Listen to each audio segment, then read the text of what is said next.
My GF cheated. I never let her forget. Part 2. The Revenge. As a result, this is one of those vengeance tales that was only partially prepared. I knew I had to exact my vengeance on Lisa for what she had done to me, but I just kind of improvised as possibilities arose. My original good soul had perished on that share on my birthday. All of my principles were thrown out the window. I had never cheated in a relationship, therefore I assumed I would never be cheated on. I know how stupid it is now, but that is what I thought at the time. I didn't care what collateral damage I created as long as my goal of inflicting as much pain on Lisa as possible was met.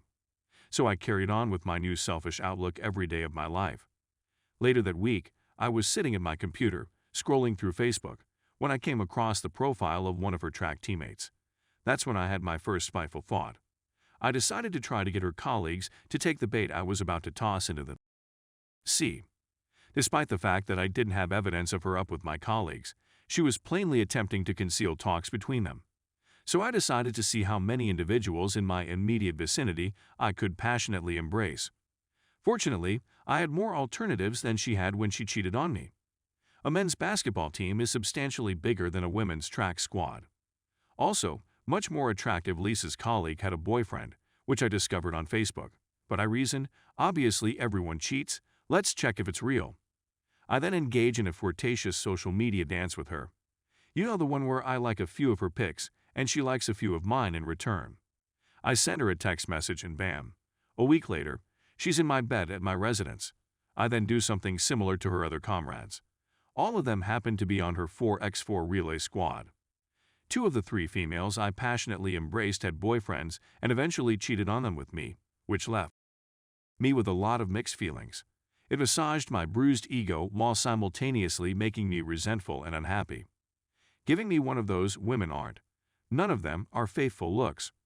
This is such a common narrative of becoming a monster while battling monsters. In my messed up mentality, this became my go-to tactic since it achieved 2 things.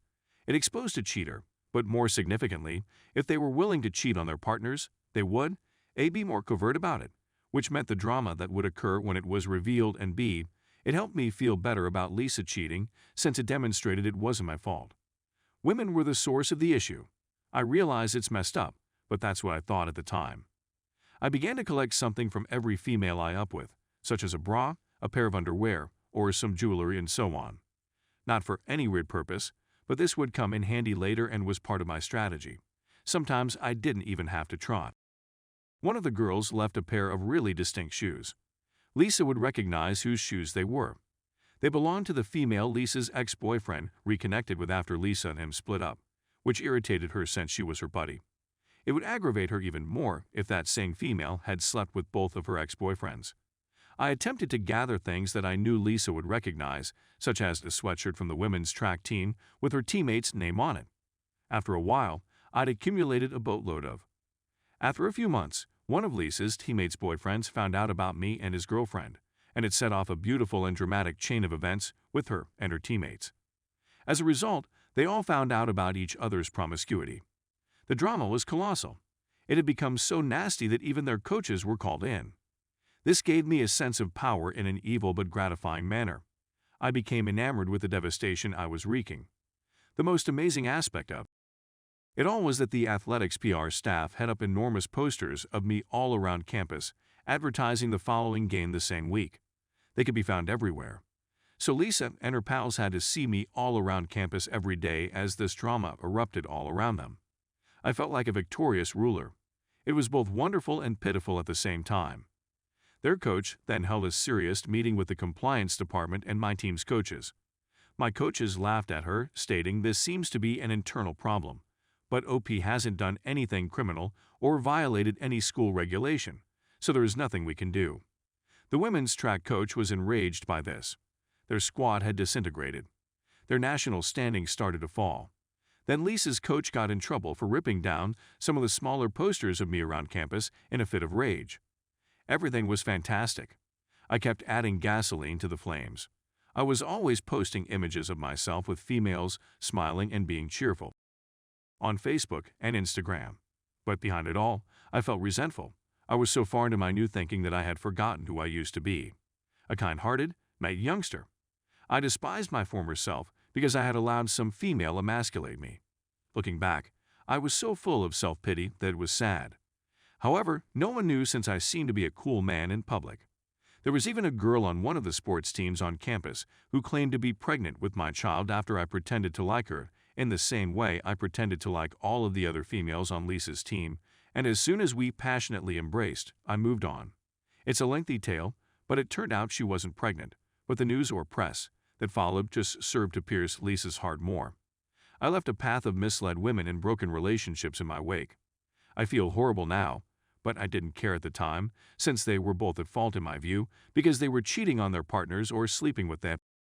Friends' ex-girls quickly became tired of me. Plus, I was running out of possible targets. I was a terrible human being back then, and I was going after ladies who weren't even friends or on Lisa's track team, but were simply around her in everyday life. Her students, for example, as well as her own family. I even flirted with her sister, who was married with a child and nearly got away with it. She was down, but her and Lisa's father found out and intervened, putting a stop to it all before we could do anything. As word spread among the family, her sister was shunned. I wanted Lisa to know I was following her about and continuously reminding her of her mistakes. This was all her fault, in my opinion, and she brought this on herself. She should never have messed with me in such a way. Lisa was forced to take an extended medical leave due to the despair and mental health concerns she was suffering as a result of the circumstance. She was contemplating suicide. She was even put on medicine and had to lose a lot of weight. She started to seem really ill. The whole situation was tormenting her, and the more she suffered, the better I felt. At this time, I'd already done more harm to myself than she had to me, but I'd gotten to the sensation of power. I spent no time dealing with my own feelings or moving on from what had transpired. All I wanted was more vengeance, and I couldn't stop myself. Lisa eventually gets a hold of me after weeks of ignoring her messages and phone calls by showing up unexpectedly late at night at my place. She came there to pick up some belongings she had left behind from her previous residence to take home with her. She was a local, and her parents lived nearby. She was still on medical leave and no longer lived on campus, but with her parents. I told her I would transport her belongings to her parents' home that weekend, but I couldn't allow her in since I had company, which I did, but it wasn't one of her teammates or pals. I then proceeded to collect all of the stuff I had gathered from all of the females over the course of many weeks. There were maybe 8 or 9 items from various females, including her teammates, and they put their goods in with Lisa's into large black garbage bags. I delivered the bags to her residence and then contacted Lisa's father. I informed him that I had placed her belongings on his doorstep and that I had informed his wicked daughter. Lisa's father and I got along well, and he even supported me when Lisa and I split up. But after all of these experiences, he clearly had a poor view of me. I receive a call from Lisa 15 minutes after I hang up with her father. I respond because I'm curious about her response to seeing all of this other female's trash mixed up with hers. She couldn't stop weeping. It sounded like that crazy half-crying, half-mumbling thing people do. She wasn't even upset, only pleading with me to point to end my tyranny. I just grinned and basked in the ecstasy of hearing her anguish. I said, "Why were there other men involved in our relationship? You incorporated them into our relationship in the same way that I included other ladies into your stuff." It's the ideal sarcastic metaphor. At the time, I thought it sounded great and was really pleased with myself. Facepalm. Lisa was sure I was the one cheating on her since I was usually out of town, according to one of Lisa's friends, who knew she was cheating on me throughout our relationship. This doesn't make sense since I was out of town for basketball, which is a perfectly legitimate explanation, not haphazardly on my own will. My timetable was actually available on the school's website. I remained in touch with her while I was away, but I couldn't be on my phone during practice or team meetings. But I assumed she didn't have the logic in her head to figure this out. I'm guessing it's simply an explanation she concocted to cover up her concerns about the entire thing or to keep her face in front of others who knew she was cheating. Months pass, Lisa returns to school after being on medical leave, and we run into each other in the physical therapy center in our athletic facilities building. This presents me with another chance. I hadn't done anything to injure her in a long time, but I was still thirsty for revenge. I then act as though I wished to renew our relationship. She is wary at first, but after about a week, she bites. We begin to repair our friendship. We've been dating for about a month, but I wouldn't call it a relationship. I restrict her from having any male friends, and she is not permitted to go out and party with her girlfriends. I also need constant access to all of her accounts and her whereabouts. It resembled a hostage scenario. It provided me with a feeling of control. Meanwhile, I'm not being too loyal. This was always my intention. Finally, she discovers my affair with a girl in one of her courses, and we have a violent breakup. I told her that she actually remembers what it was like to be me when we were dating. I felt victorious again. It was simply another opportunity to injure her, and I took it. Following this, we don't communicate for years. I finish university and relocate to Central America. She contacts me when I'm there, roughly a year after I relocated and about 2 years after our last conversation. My life has devolved into that of a true degenerate at this point. I was consuming enormous quantities of narcotics on a regular basis, and I spent around 75% of my time participating in illegal or criminal activities. But I still blame her for my being the evil soul that I was and for refusing to accept responsibility for my bitter, immoral personality.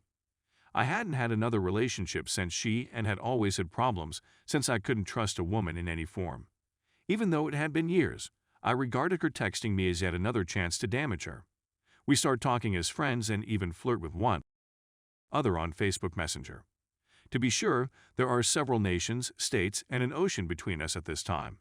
I had planned a visit to my former institution to see some pals. But what I told her was different. I told her I was returning to the city for a new job I had recently been given.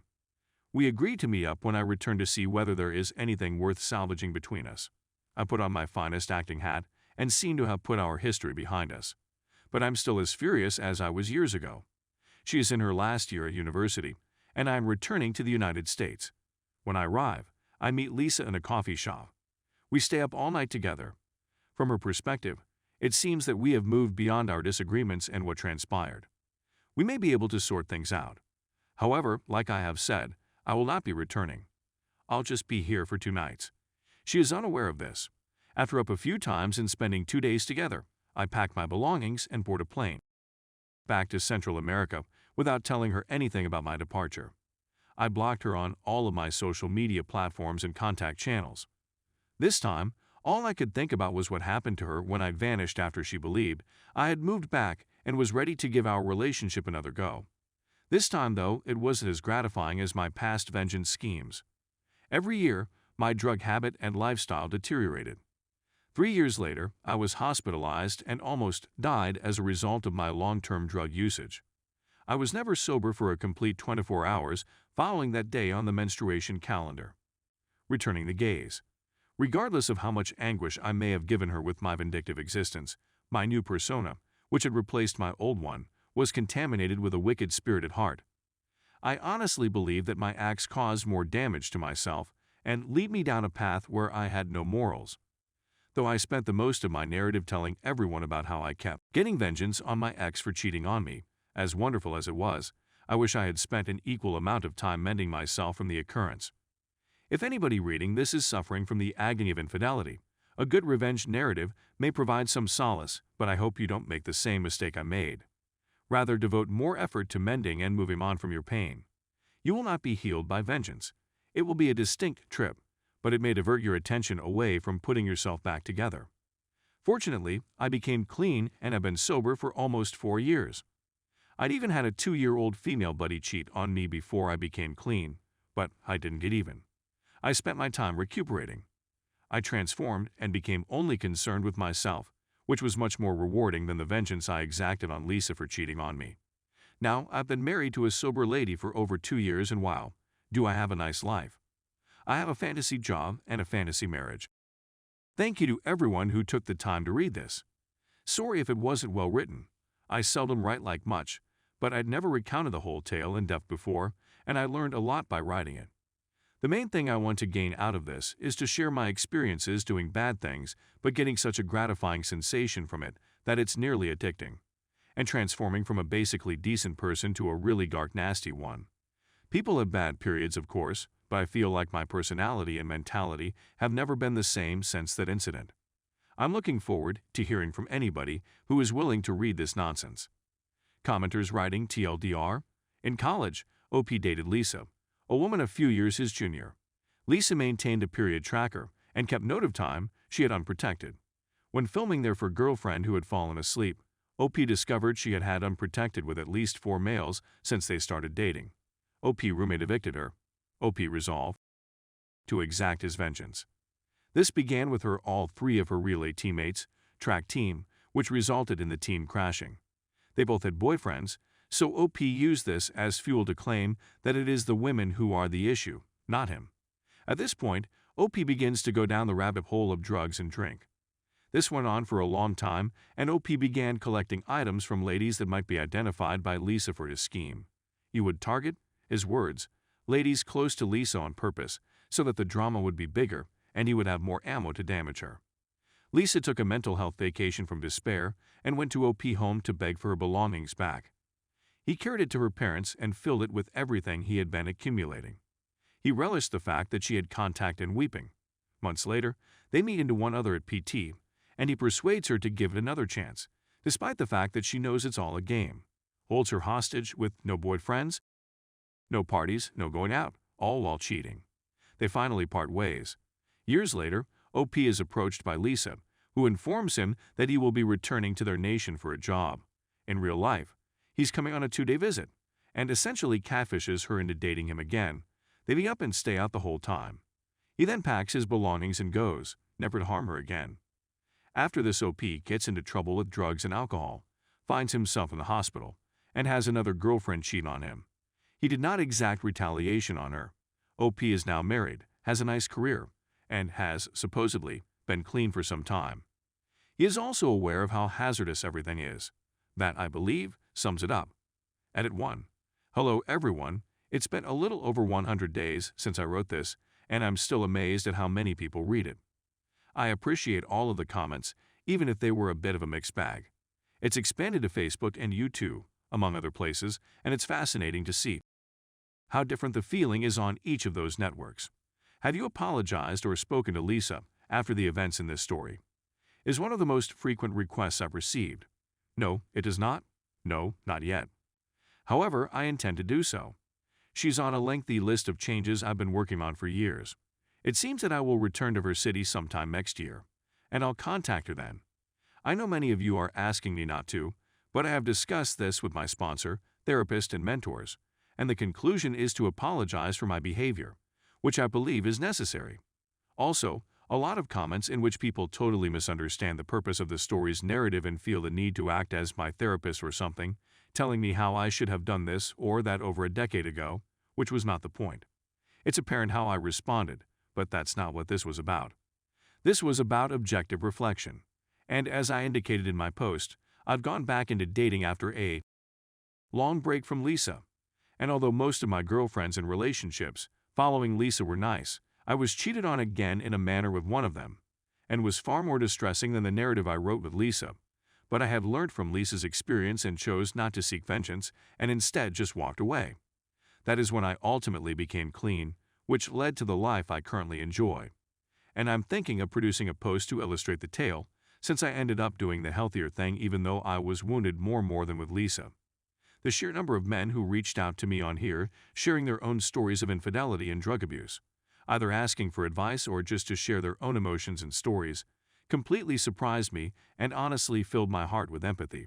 And I felt connected to people dealing with the same things I did back then, and it was so fulfilling to have the opportunity to help these men deal with their trauma in healthy ways than I originally did. But regardless of how different your comments are, I appreciate them all. However, I believe that all of the following arguments have some validity.